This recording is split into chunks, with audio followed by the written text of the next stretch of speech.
Hello guys, welcome to the PC current exam. आज है 19 जुलाई और 19 जुलाई 2021 से जितने भी करंट अफेयर के इंपॉर्टेंट क्वेश्चन बनेंगे वो सारे इस वीडियो में हम डिस्कस करेंगे और हर क्वेश्चन से रिलेटेड फैक्ट बताऊंगा और लास्ट में सारा क्वेश्चन का रिवीजन करवाऊंगा ताकि सारा क्वेश्चन आपको इसी वीडियो में याद रहे। और लास्ट में कुछ मैं इंपॉर्टेंट स्टैटिस्टिक्स का भी क्वेश्चन डिस्कस करेंगे और एक क्वेश्चन आपके लिए दूँगा जिसका आंसर आपको कॉमेंट बॉक्स में देना है और टॉप 5 स्टूडेंट का नाम लिया जाएगा जो अगले दिन होगा। और अगर वीडियो अच्छा लगे तो please like share and subscribe करें और बेल आइकन की घंटी दबा दें ताकि सबसे पहले वीडियो का नोटिफिकेशन आपके पास चले जाए। इस वीडियो में मोस्ट 10 क्वेश्चन का करंट अफेयर क्वेश्चन डिस्कस किया जाएगा जो सारे क्वेश्चन बहुत ही इंपॉर्टेंट होंगे एग्जाम व्यू से। चलिए नेक्स्ट क्वेश्चन नंबर फर्स्ट को चलते हैं। क्वेश्चन नंबर फर्स्ट है कि उत्तर प्रदेश के मुंडवाड़ी रेलवे स्टेशन का नाम बदलकर क्या रखा गया है। इसका सही जवाब है option number B, Banaras railway station रख दिए गए हैं। अब इससे इंपॉर्टेंट पॉइंट देख लेते हैं। रेलवे बोर्ड के मुंडवाड़ी रेलवे स्टेशन का नाम बदलकर बनारस कर दिया गया है। अब टॉप 5 देख लेते हैं नाम बदले हुए करंट अफेयर के रिवीजन देखें। मोहाली अंतर्राष्ट्रीय हॉकी स्टेडियम का नाम बदलकर किसके नाम पर रखा गया है, तो इसका सही जवाब है बलबीर सिंह सीनियर के नाम पर रखा गया है। उत्तर प्रदेश के झांसी रेलवे स्टेशन का नाम बदलकर क्या रख दिया गया है, तो रानी लक्ष्मीबाई रख दिया गया है। भारी उद्योग और सार्वजनिक उद्यम मंत्रालय का नाम बदलकर क्या रखा गया है, तो भारी उद्योग मंत्रालय रखा गया है। किस शहर के योरेगावाड़ा चिड़ियाघर का नाम बदलकर बाल ठाकरे का नाम रख दिया गया है, नागपुर में। महाराष्ट्र के औरंगाबाद का नाम बदलकर क्या रख दिया गया, तो समझी नगर रख दिया है। नेक्स्ट क्वेश्चन सेकंड के चलते हैं। क्वेश्चन और सेकंड है कि दुनिया के सबसे बड़े तैरते सौर पैनल फॉर्म का अनावरण कहाँ किया गया है, तो इसका सही जवाब है ऑप्शन नंबर ए, सिंगापुर में किया गया है। अब इसे इंपॉर्टेंट पॉइंट देख लेते हैं। सिंगापुर दुनिया के सबसे बड़े तैरते सौर पैनल फॉर्म में एक ही अनावरण किया है। यह परियोजना देश द्वारा जलवायु परिवर्तन से निपटने में मदद करने के लिए 2025 तक अपने सौर ऊर्जा उत्पादन को चौगुना करने के लक्ष्य पूरा करने का प्रयास किया है। सोलर फॉर्म सालाना लगभग 32 किलोटन कार्बन उत्सर्जन को कम करने में मदद कर सकता है, जो सड़कों से 7000 कारों को हटाने के बराबर है। अब सिंगापुर की बात है। सिंगापुर एशिया महाद्वीप में स्थित है। सिंगापुर की राजधानी सिंगापुर सिटी है। सिंगापुर की करेंसी सिंगापुर डॉलर है। सिंगापुर के राष्ट्रपति हलीला याकूब है। सिंगापुर के प्रधानमंत्री ली सिन लूंग हैं। नेक्स्ट क्वेश्चन नंबर 3 की चलते हैं। क्वेश्चन नंबर 3 है कि अंतर्राष्ट्रीय न्याय के लिए विश्व दिवस कब मनाया गया है, इसका सही जवाब है ऑप्शन नंबर बी, 17 जुलाई को मनाया गया है। अब इसे इंपॉर्टेंट पॉइंट देख लेते हैं।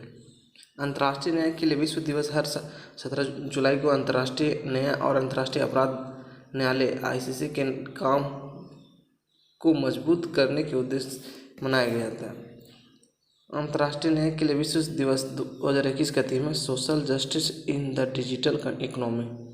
अब पिछले करंट अफेयर का रिवीजन करते हैं। महत्वपूर्ण दिवस। वैश्विक मातृ पितृ दिवस कब मनाया गया था, 1 जून को। तेलंगाना स्थापना दिवस कब मनाया था, 2 जून को। विश्व साइकिल दिवस कब मनाया था, 3 जून को। इसका थीम क्या है साइकिल दिवस का, uniqueness versatility and longevity and the bicycle as a simple sustainable economical and reliable mode of the transportation. अगला है कि विश्व पर्यावरण दिवस कब मनाया जाता है, 5 जून को।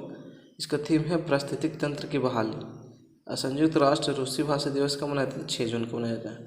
नेक्स्ट क्वेश्चन नंबर 4 किया चलते हैं। क्वेश्चन नंबर 4 है कि होरला पर्व किस राज्य में मनाया गया है, तो इसका सही जवाब है ऑप्शन नंबर बी, उत्तराखंड में मनाया गया है। अभी होरला पर्व क्या है ये जान लेते हैं। हरेला उत्तराखंड के कुमाऊं क्षेत्र में मनाया जाने वाला एक पर्व है। यह पर्व सावन के महीने की बारिश में मौसम यानी मानसून की शुरुआत का प्रतीक है। हरेला पर्व उत्तराखंड के अतिरिक्त हिमालय प्रदेश में भी हरियाली पर्व के रूप में मनाया जाता है। हरियाली या हरेला शब्द पर्यावरण के काफ़ी करीब है। ऐसे में इस दिन सांस्कृतिक योजना के साथ साथ पौधारोपण भी किया जाता है। इसी दिन से किसान अपने खेतों में बुआई का काम शुरू करते हैं। यह किसानों के लिए शुभ माना जाता है। टॉप 5 पर्व महोत्सव। सरल राष्ट्रीय क्राफ्ट मेला 2021 का आयोजन राजस्थान के किस शहर में किया गया था, तो जयपुर में किया गया था। केरल महोत्सव का आयोजन किस राज्य में किया गया था? तो उत्तर प्रदेश में, सॉरी, केला महोत्सव। 19 मई 2021 का भारतीय हस्तशिल्प और उपहार मेला का कौन सा संस्करण किया गया? तो 51वां संस्करण किया गया। जगन्नाथ रथ यात्रा उत्सव 2021 का आयोजन कहाँ किया गया? तो पूरी उड़ीसा में किया गया है। आषाढ़ी बीज कच्छ नव वर्ष पर्व किस राज्य में मनाया जाता है? तो गुजरात में मनाया जाता है। नेक्स्ट क्वेश्चन नंबर 5 है। क्वेश्चन नंबर 5 है कि देश के पहले ग्रेन एटीएम का उद्घाटन कहाँ किया गया है? इसका सही जवाब है option number A, Gurugram Haryana में किया गया है। अभी ग्रेन एटीएम क्या है, ये इंपॉर्टेंट पॉइंट देख देते हैं। सरकारी राशन वितरण प्रणाली में होने वाले धांधली की शिकायत को दूर करने के लिए हरियाणा सरकार द्वारा गुरुग्राम के फारूक खान नगर में बैंक एटीएम की तर्ज पर एक ग्रेन एटीएम की शुरुआत की गई है। इस ग्रेन एटीएम का नाम अनुपति रखा गया है। यह देश का पहला ऐसा ग्रेन एटीएम होगा जिसमें राशन डिपो को जाकर कोई भी कार्ड धारक अपने राशन कार्ड की डिटेल दर्ज की इस मशीन के डिपो पर मिलने वाला राशन प्राप्त कर सकते हैं। अब हरियाणा की बात है। हरियाणा की राजधानी चंडीगढ़ है। हरियाणा के मुख्यमंत्री मनोहर लाल खट्टर है। हरियाणा के गवर्नर बंडारू दत्तात्रेय बने हैं। हरियाणा के मुख्य न्यायाधीश रविशंकर झा हैं। हरियाणा के राज्य के लोक नृत्य फागा नृत्य, सांगा नृत्य, छठी नृत्य, खोरिया नृत्य, धमाल नृत्य, डफ नृत्य, घूमर नृत्य और झूमर नृत्य। हरियाणा के 5 पड़ोसी राज्य उत्तर प्रदेश, राजस्थान, पंजाब और हिमाचल प्रदेश और साथ में उत्तराखंड। हरियाणा की लोकसभा सीट 10, राज्यसभा सीट 5 और विधानसभा सीट 90 है। कितने हैं? 10, 5 और 90। हरियाणा के लोक नृत्य खेड़ा, धमाल, मंजीरा, फागा, सांगा, छठी, खोरिया, ये सारे हरियाणा के लोक नृत्य हैं। हरियाणा के राष्ट्रीय उद्यान देख लेते हैं। कालेसर राष्ट्रीय उद्यान, सुल्तानपुर राष्ट्रीय उद्यान। हरियाणा में कहाँ महाभारत का युद्ध लड़ा गया था? तो कुरुक्षेत्र में लड़ा गया था। हरियाणा के किस क्षेत्र को भारत का मिनी शहर कहा जाता है? तो गुरुग्राम कहा जाता है। नेक्स्ट क्वेश्चन नंबर 6 है। क्वेश्चन नंबर 6 के दिल्ली सरकार ने रियल टाइम बस ट्रैकिंग सेवा के लिए किस कंपनी के साथ समझौता किया है? तो इसका सही जवाब है ऑप्शन नंबर बी, सी, गूगल के साथ समझौता किया है। अब इसे इंपॉर्टेंट पॉइंट देख लेते हैं। दिल्ली में अब गूगल पर दिल्ली की डीटीसी और क्लस्टर बसों की लोकेशन मिल सकेगी। उपयोगकर्ता को गूगल प्लेटफॉर्म को बसों को वास्तविक समय में मार्केट सभी बस स्टॉप, आगमन और प्रस्थान का समय प्रदर्शित होगा। अब यात्री गूगल मैप्स पर बसों के लिए लोकेशन और रूट भी ट्रैक कर पाएंगे। गूगल की बात है। गूगल अमेरिका की बहुराष्ट्रीय टेक्नोलॉजी कंपनी है। इसका स्थापना 4 सितंबर 1998 में हुआ था। मुख्यालय कैलिफोर्निया, यूएसए है। संस्थापक सरगेई ब्रिन और लैरी पेज हैं। सीईओ है सुंदर पिचाई और सीएफओ है रूट पॉल। पेरेंट कंपनी है Alphabet Inc. Next question number 7 क्यों चलते हैं। क्वेश्चन नंबर 7 है, चीन से लाए गए मोंक फ्रूट की खेती किस राज्य में शुरू की गई है? तो इसका सही जवाब है option number A, Himachal Pradesh में शुरू की गई है। अब ये मोंक फ्रूट क्या है वो देख लेते हैं। हिमाचल प्रदेश के कुल्लू जिले में चीनी मोंक फ्रूट की खेती शुरू की गई है। इस फल की खेती करने वाले मोंक के नाम पर इस फल का नाम मोंक पड़ गया है। मूल रूप से चीन में पाया जाने वाला यह पौधा पहली बार देश में उपयोग किया जाएगा और यह पौधा इसलिए खास है क्योंकि इस फल का मिठास एक बढ़िया विकल्प तैयार किया जाता है और कि खाकर शुगर के मरीजों के लिए लाभदायक माना जाता है। नेक्स्ट क्वेश्चन 8 है कि किस राज्य की सरकार ने गर्भवती महिला के लिए कोविड टीकाकरण अभियान मातृ कवच लॉन्च की है? तो इसका सही जवाब है ऑप्शन नंबर सी, केरल द्वारा लॉन्च किया गया है। अब इसे इंपॉर्टेंट पॉइंट देख लेते हैं।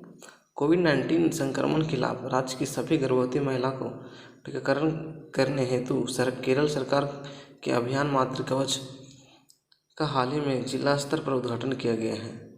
अब गर्भवती महिलाओं को टीकाकरण हेतु विभिन्न सरकारी अस्पतालों में स्पॉट पंजीकरण किया जाएगा। गर्भवती महिलाओं गर्भाशय के दौरान किसी भी समय कोविड वैक्सीन प्राप्त कर सकती है। क्वेश्चन नंबर 9 है कि कौन सी कंपनी 16,000 करोड़ रुपये अब तक का सबसे बड़ा IPO लॉन्च करेगी। तो इसका सही जवाब है option number A, Paytm launch करेगी। अब इसे इंपॉर्टेंट पॉइंट देख लेते हैं। IPO मतलब इनिशियल पब्लिक ऑफरिंग। देश के सबसे बड़े digital payment private company Paytm ने 16,600 करोड़ रुपये का IPO के लिए मार्केट रेगुलेटर सेबी का आवेदन भेजा है। इसमें 83 करोड़ रुपये के ताज़ा शेयर होंगे, जबकि जेसएफ के जरिए 83,000 करोड़ रुपये के शेयर बिक्री की जाएगी। यह अब तक सबसे बड़ा IPO होगा। देश में अब तक का सबसे बड़ा IPO केवल इंडिया लिमिटेड का था। 2010 में कंपनी इसके लिए जरिए 15,000 करोड़ रुपये की राशि जुटाई थी। भारत के शेयर मार्केट से भी रेगुलेट करता है। अब पेटीएम की बात है। पेटीएम 2010 में हुआ था संस्थापक। मुख्यालय इसका नोएडा उत्तर प्रदेश है। CEO है विजय शेखर शर्मा, संस्थापक है Vijay Shekhar Sharma. Last question number 10 है कि Urdu poets and writers gems of Deccan नामक पुस्तक लॉन्च हुई है। यह पुस्तक किसने लिखी है? तो इसका सही जवाब है option number B, JS Iftikhar लिखा है। अब टॉप 5 बुक्स एंड ऑथर देख लेते हैं। How India votes and what if it means का पुस्तक प्रदीप गुप्ता द्वारा लिखा गया है। अनदर डजन स्टोरीज नामक पुस्तक सत्यजीत रे लिखा है। द बेंच पुस्तक मेघन मार्कल द्वारा लिखा गया है। बंगाल 2021 एंड इलेक्शन डायरी पुस्तक दीपक हॉल्डर द्वारा लिखा गया है। एलिफेंट इन द ओम्ब पुस्तक कलीफ कुचलिन द्वारा लिखा गया है। इस सारे आज के इंपॉर्टेंट करंट अफेयर का क्वेश्चन है। अब सारा क्वेश्चन मैं फिर से रिवीजन करवा देता हूँ ताकि सारा क्वेश्चन आपको इसी वीडियो में याद हो जाए। और लास्ट में स्टैटिस्टिक्स जीके का भी क्वेश्चन कराऊंगा और एक क्वेश्चन आपके लिए दूंगा जिसका जवाब आपको कमेंट बॉक्स में देना है। और टॉप 5 का आंसर देने वाले को अगले दिन में नाम लिया जाएगा। उत्तर प्रदेश के मुंडवाडी रेलवे स्टेशन का नाम बदलकर क्या रखा गया है? तो बनारस रेलवे स्टेशन रखा गया है। दुनिया के सबसे बड़े तैरते सौर पैनल फार्म का अनावरण कहाँ किया गया है? तो सिंगापुर में किया गया। अंतर्राष्ट्रीय न्याय के लिए विश्व दिवस कब मनाया है? तो 17 जुलाई को मनाया गया है। हेरला पर्व किस राज्य में मनाया गया है? तो उत्तराखंड में मनाया गया। देश के पहले ग्रेन ATM का उद्घाटन कहाँ किया गया? तो गुरुग्राम में किया गया है। दिल्ली सरकार ने रियल टाइम बस ट्रैकिंग सेवा के लिए किस कंपनी के साथ समझौता किया? तो गूगल के साथ समझौता किया। चीन से लाए गए मॉन्क फ्रूट की खेती किस राज्य में किया जाएगा? तो हिमाचल प्रदेश में की जाएगी। किस राज्य की सरकार ने गर्भवती महिलाओं के लिए कोविड टीकाकरण अभियान मातृ कवच को लॉन्च किया? तो केरल ने। और क्वेश्चन नंबर 9 था कि कौन सी कंपनी 16,600 करोड़ रुपये का अब तक का सबसे बड़ा IPO लॉन्च करेगी? तो पेटीएम द्वारा लॉन्च किया जाएगा। क्वेश्चन नंबर 10 था कि Urdu poets and writers gems of Deccan नामक पुस्तक लॉन्च हो गई है। पुस्तक किसने लिखी है? तो JS इफ्तेखार द्वारा लिखा गया। अब आज का स्टैटिक जीके देख लेते हैं। सबसे चमकीला ग्रह कौन सा है? तो शुक्र ग्रह है। ब्राज़ील की अर्थव्यवस्था मुख्यतः किसके उत्पादन पर निर्भर करता है? तो कॉफ़ी पर करता है। संचार में न्यूनतम प्रजनन दर किसे कहते हैं? तो स्वीडन को कहते हैं। कौन सी मिट्टी कपास की खेती के लिए उपयोग होती है? तो रेगुर मिट्टी होती है। खैबर का दर्रा कहाँ स्थित है? तो पाकिस्तान में स्थित है। टुंडा वनस्पति का सर्वाधिक विस्तार कहाँ पाया जाता है? तो उत्तरी अमेरिका में पाया जाता है। गोल क्रांति का संबंध किससे है? तो आलू उत्पादन से है। कौन सी जल संयोजू यूरोप के अफ्रीका से पृथक करती है? तो जिब्राल्टर। भारत की सबसे लंबी नहर कौन सी है? तो इंदिरा गांधी। और आपके लिए क्वेश्चन है जिसका आंसर आपको कमेंट बॉक्स में देना है। किसे रूस का मैनचेस्टर कहा जाता है? आपका इसका आंसर कमेंट में मुझे जरूर देना है। और वीडियो कैसे लगा प्लीज़ कमेंट में जरूर बताएं और अच्छा लगे तो please like share and subscribe करें और बेल आइकन का घंटी दबा दें ताकि सबसे पहले वीडियो का नोटिफिकेशन आपके पास चले जाए।